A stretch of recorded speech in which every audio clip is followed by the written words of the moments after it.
Welcome to the Echoes of Time channel. Be sure to subscribe so you don't miss out on rare historical photos and the compelling stories that are waiting for you to explore. A woman sits at a wooden table, her hands quickly rolling handmade cigars. This is a time of intense industrialization, when Pittsburgh was not only famous for steel, but also became a leading cigar manufacturing hub in the East. Thousands of women worked in cigar factories like this, part of the cheap but essential labor force. They were paid lower wages than men, working in low-light, smoky conditions, performing repetitive tasks for hours on end. A family gathers around a black and white TV in a typical mid-century American living room. This was the time when television became the center of urban American family life. The TV, with its small screen, sits atop a tall metal stand. Watching TV became a shared activity, replacing radio, books, or outdoor gatherings. Three men work around a large metal funnel, where white sugar pours down into burlap sacks. This was a time when the sugar industry in the western United States was booming, as land, farmers, workers, and machinery all came together to meet the growing consumer demand.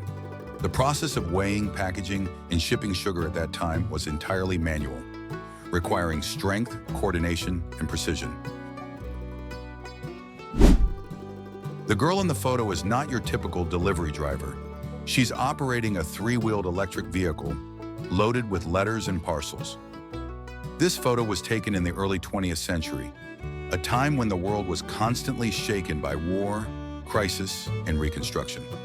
As men left the cities for the battlefields, women were entrusted with countless roles that were once thought to be reserved for men, including the postal service. The photo was taken in 1895 at the U.S. Bureau of Engraving and Printing, the facility responsible for producing paper currency for the federal government. At this time, U.S. dollars were not something you could withdraw automatically or print in bulk with digital technology. Each bill was produced through intricate manual processes: hand engraving, offset printing, and manual inspection. Workers had to operate with absolute precision, because even the slightest mistake could lead to the entire batch being discarded. The steps of engraving, paper pressing, drying, and packaging all took place in a highly supervised environment. A man carefully inspects the iron rings wrapped around a massive pipe. The pipe is not made of steel or plastic, but of wood. This photo was taken in 1926 in Seattle, USA, during a time when the city was expanding its large-scale water supply system. It was an era when technology had not yet allowed for the cost-effective production of long steel pipes, and wood, an abundant material in the Northwest, was used to make high-pressure pipelines. These wooden pipes lasted for decades, quietly delivering clean water to homes, factories, and fire hydrants. They stand as a testament to a time when humans, with simple materials and rudimentary techniques, were still able to run an entire city. Dozens of people, both men and women, stand shoulder to shoulder, sorting each orange. This photo was taken in 1900 at Covina, California, which was the largest orange growing hub in the U.S. at the time. Oranges were not just crops, they were a brand, and each one had to meet the standard: round, bright, flawless. From here, thousands of crates of oranges were loaded onto trains, traveling over thousands of miles to New York, London, Shanghai. The man in the photo is working in a small laboratory, surrounded by petri dishes, test tubes, and microbiology culture tools. This photo was taken in the early 1930s, a time when biomedical science was undergoing a transformation. The man in the photo is Alexander Fleming, the Scottish microbiologist, famous for his groundbreaking discovery: penicillin, the first antibiotic in human history. Dozens of men, sitting and standing, packed together between the sturdy steel frame of a bridge under construction. They don't look at the camera with exhaustion, but with pride. The photo was taken around 1902 at the Toledo docks in Ohio during the construction of a bridge spanning the Maumee River. a key infrastructure project connecting the industrial heart of the Midwest with waterway transport routes. This was a time when America was entering a period of rapid industrial and urban expansion. Bridges like these weren't just technical feats. They were symbols of ambitions to reach further, connect, and expand the economy. The photo was taken in 1895 at the U.S. Bureau of Engraving and Printing. In addition to printing money, stamps, and securities, this agency also had an intricate behind-the-scenes process. Washing the fabrics used in printing, cleaning, maintaining equipment, and labor uniforms. The laundry work at that time had no automatic washing machines, no bleach or sterilization processes. Everything was done manually with human strength in a damp, high-temperature environment. Large pressure washer tubs were used to clean heavy cloths, many of which were used to wipe down printing presses or repurposed for drying and packaging processes. This photo was taken during World War II at one of the largest airplane manufacturing plants in the United States. The airplane bodies in the photo are B-17 Flying Fortresses, the famous bombers made by Boeing, widely used in strategic bombing campaigns over Europe. The aerospace industry grew at an unprecedented rate. Every day, hundreds of military planes were produced, not just by men, but by millions of female workers who were entering factories for the first time. This photo was taken on July 20th, 1969, during Apollo 11, the first time humans set foot on the moon. Planting the flag was a symbolic act in the context of the Cold War, as the United States and the Soviet Union fiercely competed in the space race. This moment marked a historic turning point, not only in aerospace technology, but also in how humanity perceived its place in the vast universe. Under a low ceiling, light slants through the row of white wooden columns. The men wearing shirts and black aprons carefully pour oil from steel barrels into small glass bottles. There are no assembly lines, no automatic cap applying machines, just steady hands and eyes fixed on the task. The San Fernando Valley, Los Angeles, 1900. Before it was covered by highways and film studios, it was once the agricultural heart of Southern California. And olive oil, the liquid gold of the Mediterranean, was also refined and bottled in small workshops like this. The olive oil industry at that time was still manual, almost like pharmaceuticals.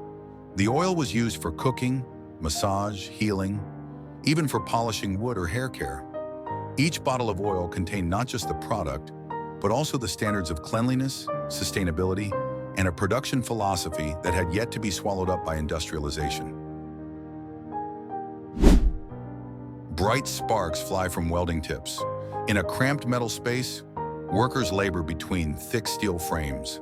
This photo was taken during World War II, a time when defense industry in the United States expanded at an unprecedented rate. This is a shipyard or a factory producing heavy military equipment. Resistance welding technology became a key method, replacing many of the manual joining methods used before. What stands out is the presence of women on the assembly line, a sight that became more common as men went to the battlefields. They were trained quickly to operate machinery, cut metal, weld ship hulls, and assemble planes, jobs that were once reserved for men. Two elephants stand on their back legs, lifting a small circus performer by their trunks, in a symmetrical, perfect posture. Behind them is a large tent, characteristic of early 20th century circus troupe performances. This photo captures a circus animal act, popular in American circus performances since the late 19th century. Elephants were trained to perform tricks such as standing, bowing, lifting people, or marching to music. The use of wild animals, especially elephants, lions, horses, and bears, was considered a major attraction, particularly at circuses like Ringling Brussels or Barnum and Bailey in the United States. However, behind these performances was a process of harsh training, which became controversial in the decades that followed. A young woman sits silently, eyes half closed, as the barber raises his scissors to cut her long, wavy hair. The scene takes place in a barbershop. This was the time when American women began breaking away from traditional standards of appearance and social roles. Long hair, once a symbol of modesty and femininity, was gradually replaced by the short, neat, and bold bob haircut. Cutting hair short was not just a fashion choice. It was a statement of autonomy and a shift in status. The flapper movement, with girls wearing loose dresses, smoking, dancing, and sporting short hair, became a symbol of women's liberation in the 1920s. The bob haircut thus became a hallmark of a new generation, free, urban, and modern. Quick Hand's white fabric hats lined up along the conveyor belt. This is where they produce canned ground beef. 1910, the food industry was entering a period of accelerated growth. Millions of tin cans like these were produced each year, feeding the military, serving the railroads, and supplying kitchens with little time left to cook. The women in the photo were an essential part of that production line. They weren't mentioned in output reports, nor were they paid more than a few dollars a week, but they kept the machines running, the food coming out on time, and the market stocked. Beneath the layers of rock and earth in Seattle, dozens of workers are digging tunnels in low light and cramped spaces. This photo was taken in 1903 at the construction site of the Great Northern Tunnel, a railroad tunnel running under downtown Seattle, Washington.